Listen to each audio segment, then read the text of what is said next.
నమస్తే మా కుల్షిత్ బేగం. నమస్తే మేడం. ఏమా భోజనాలు ఈరోజు? తెల్లన్నము, వడియాలు, పప్పు, క్యాబేజీ, తాలింపు, సాంబారు, మజ్జిగ, తాంబూలం, అరటిపండు, మంచినీళ్ళు. Very good. ఎంతైనా నా అంత గట్టిగా మాట్లాడలేరు మీరు. ఎందుకు? అందరూ మీరు ఒకరే కదా, అందరూ ఎందుకనరా? ఎందుకు గట్టిగా?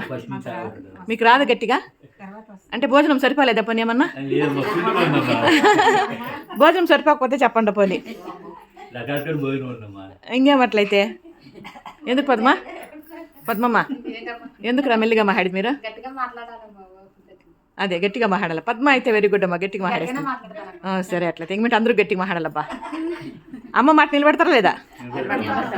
ఇంకేమట్లయితే వృద్ధులు పసిబిడ్డలతో సమానం అంటారు కదండి, దానికని అప్పుడప్పుడు ఈ విధంగా పిల్లలతో మాట్లాడినట్లు మాట్లాడుతూ ఉంటాను. ఇది కరెక్ట్ అని నేను అనుకుంటా. మీకేమనిపించింది అనేది మీ అభిప్రాయం తెలియజేయండి.